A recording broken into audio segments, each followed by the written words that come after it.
Welcome. Today we have the pleasure of speaking with Niel Hougaard, Senior Portfolio Manager at Glacier Invest. We'll be discussing the topic of behavioral finance and how it relates to an investor's investment portfolio.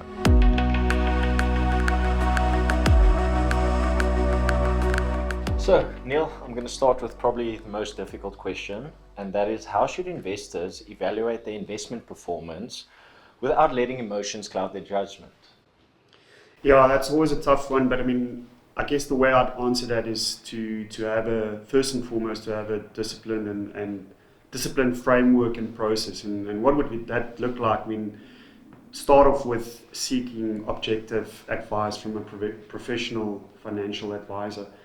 And that process will allow you to create get a clear objective, what you want to achieve with this investment. Is it short term, is it long term? And do a proper risk analysis, because that's going to help you identify your tolerance level for risk. Because I think something that we see quite often is a client might say that they've got a certain appetite for risk, but when you're really in that storm, and the panic sets in, the emotion sets in, you know that was not the right level of risk. So I think that's really important. And then depending on your objective, whether that's short or long term, that will drive your investment, but also having a suitable benchmark to compare against. I think that will really tell you at the end of the day whether, when you evaluate performance, is this investment performing in line or not. You might want to look at risk-adjusted returns, something like a Sharpe ratio, and basically what that is, it just gives you an idea of the return that you got for that certain level of risk. I can't state it enough, is to focus on long-term performance and not be too short-term minded. And then probably to conclude, it is a good idea to stay informed. Have a better understanding of what's going on, why this is happening. Yeah, but at the end of the day, we know that's the big challenge, and that's easier said than done. Yeah. So evaluating performance is crucial, but making informed decisions, that's where everything starts. So do you have any tips for investors of how they can choose funds? We talked about staying informed, and we talked about risk portfolio now, but how can they choose funds that align with their goals at the end of the day?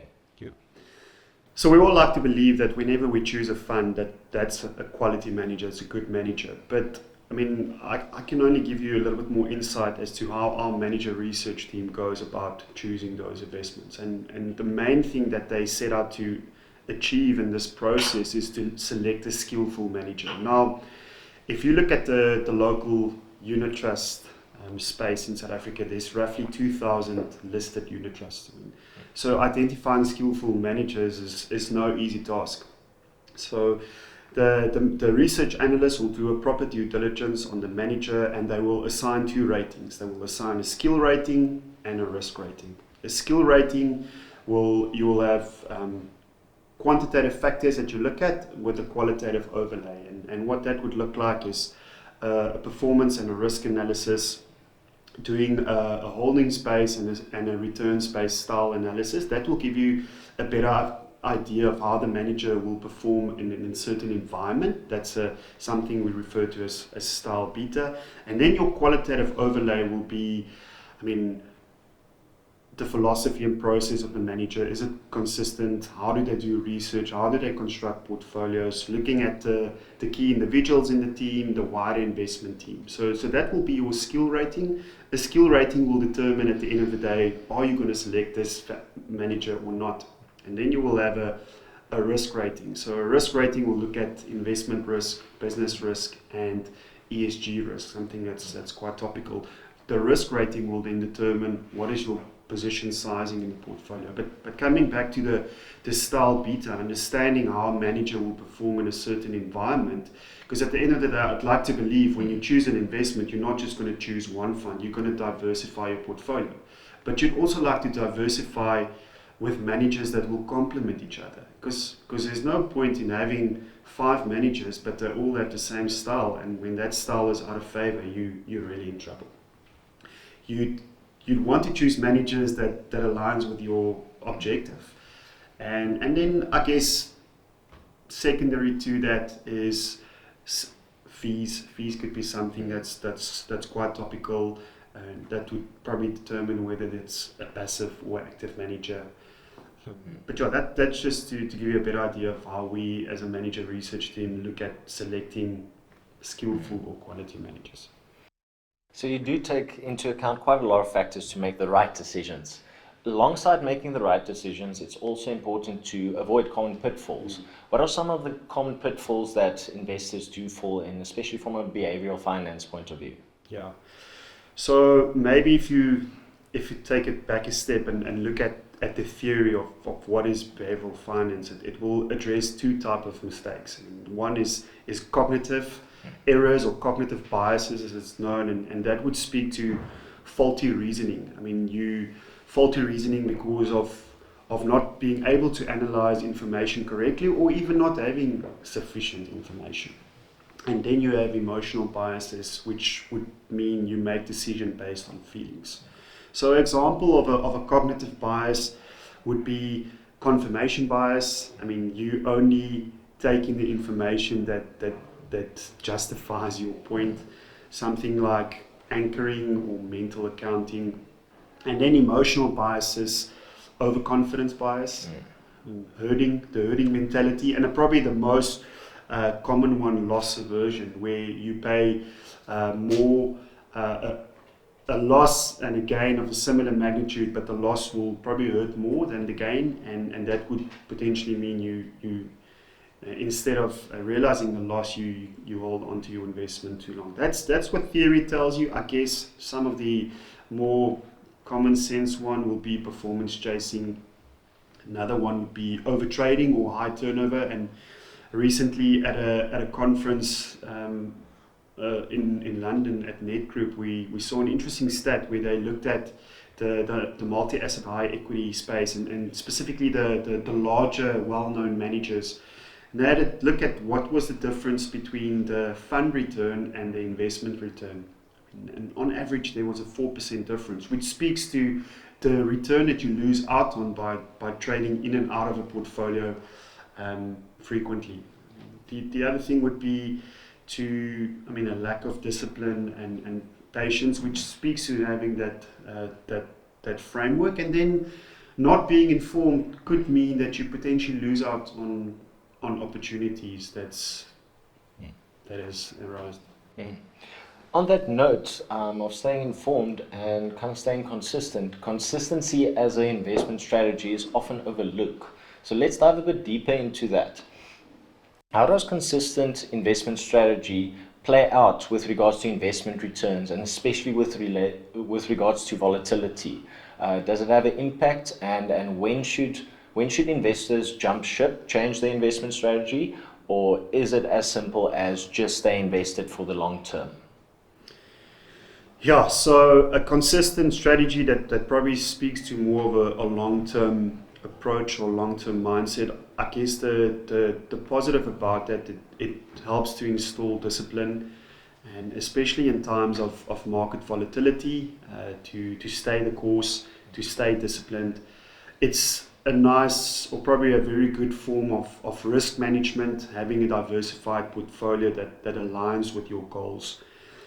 We say that in the investment industry, probably the eighth wonder of the world is compounding returns. And if you've got a consistent strategy, that allows you the returns to compound over time. And that all boils down by spending time in the market versus trying to time the market. I guess when you try to time the market, it's not impossible, but I think it probably speaks to one of those biases that we just addressed, overconfidence bias, saying that you've got information that someone else does not have, which is quite common. But by having that consistent strategy, you actually address these common pitfalls that we mentioned. And then the last one is probably by staying consistent, you could potentially reduce cost in the portfolio by not over trading or having a high turnover. Yeah, I agree with that. I think with consistency, especially if you align your investment objective with specific investment goals, and you can have different investment goals. They can be for retirement, kids' education, or it can be short term. make sure the investment goals align with that specific strategy. And with consistency, you can ride out the volatility. Now, another way to address risk or to understand risk is to speak about asset exposure. So can you touch on how asset exposure impacts an investor's portfolio and its risk? Yeah. So, I mean, having studied investments, I distinctly remember my first day in class, Investments 101. They teach you that the higher the risk, the higher the return. Or you can even change it up. The higher the return that you require, given your objective, the more risk you need to take. And risk in that sense, from an asset exposure, is risk assets being equity and listed property. So I guess if your objective and your risk tolerance aligns, then you will have the right diversification when it comes to the respective asset classes in your portfolio. I mean, the benefit of that is allowing you to adapt to different market conditions, but also having that proper risk-return trade-off. Within the asset exposure space, we obviously have equity that generally provides the best return over the long term, with some exceptions. Now, even within equity, we have stock selection. And I think it's important for investors to understand how their fund chooses stock based on the investment objective of that fund.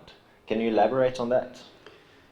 Yeah, probably first I need to just disclose that as a multi-manager, we don't select stocks ourselves. We select managers based on certain philosophies or styles, and that philosophy and style will guide them into selecting stocks in a certain way. For example, if you've got a quality manager in your portfolio, they will look at stocks or companies that's got a high return on invested capital or return on equity, high free cash flow conversion, and even low debt.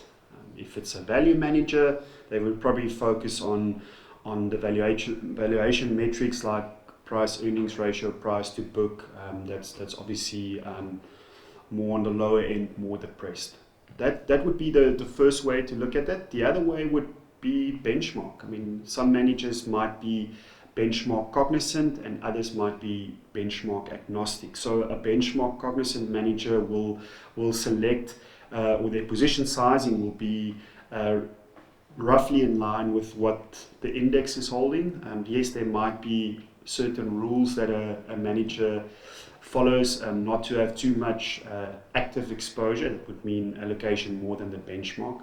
That would be one way of selecting a stock. The other way, a benchmark agnostic manager, it means that they just don't pay any attention to the allocation in the index. And then the third one would be to diversify. So, I mean, we spoke a lot about asset class diversification, but within stocks you can diversify between different sectors and subsectors. In the South African space, obviously that would be resources, financials and industrials, and then you can drill down between resource space, I mean gold, platinum group metals, in the industrial space, retailers, healthcare, telecommunication. So now that we understand stock selection and diversification within the equity space, how important is it to have a diversified portfolio with regards to different asset class exposures? So, and do you have any recommendations for diversifying your portfolio over and beyond equity? Yeah. A balanced, diversified portfolio is critical, and I think once again it comes back to that discipline of risk management. So, not necessarily participating in a once-off event and all the asset classes selling off at the same time. Yes, there's been examples of late where correlation between stocks and bonds have gone to one, but traditionally they don't. So that's a nice form of risk management. I mean, your portfolio would be more stable, and a stable portfolio will hopefully lead to more consistent returns over time. And then a balanced portfolio will allow you to adapt to variable market conditions and market opportunities. How do you maintain a balanced portfolio? I guess a good strategy over time would be to consider rebalancing if you don't trade as actively. And then forms of diversification, we've addressed the common one being asset class diversification, but within the respective asset classes, you can diversify between sectors and subsectors. You can diversify between different geographical locations, fund size, all forms of diversification to consider. Great. So lastly, let's tie everything together with some actionable advice. What is the final tips you have for investors to stay disciplined and to avoid impulsive decisions? Yeah, that comes back to that disciplined process and framework that I talked about, having a clear plan and sticking to that plan. Diversification is I think, a very important factor. But I mean, how do you also strip out emotion and sort of practice to become more patient? I think it boils down to educating yourself, staying informed, but also educating yourself. It was Warren Buffett that said that when the blood flows on the streets, that's when he sees opportunities to buy. So I guess it would mean understand why a certain thing is happening. Sometimes there might be a valid reason for that. Sometimes it might be an overreaction. And if you can better understand that, I think that will guide you in making better decisions over time. Thanks for the valuable insights. Let's conclude with a personal touch. Do you have any personal anecdotes or examples of where understanding behavioral finance has significantly impacted an investment strategy of a client? Yeah, there are so many, but I think the one that comes to mind is an example of a fund within our house view portfolios. So we do try and, from a style point of view, manage portfolios to be style neutral. And I mean, before COVID, it was a really difficult time for value managers. I mean, there were various graphs of how value underperformed versus growth. And we had this certain manager as a value building block in our portfolios, underperforming in line with value as a whole, and it made for difficult discussions with clients. Speaking to that emotion and not liking to see a portfolio really underperforming. And then we had COVID, and obviously in the first couple of months when COVID really hit, we saw inflation falling through the roof. We saw interest rates coming down, and that's probably the worst environment for value on a relative basis versus growth. So that manager completely hemorrhaged, and even though it was a portion of our portfolio, that was a reason why our portfolios went to fourth quartile, which is something that we don't pride ourselves on. And we had these difficult discussions of do we hold on or not.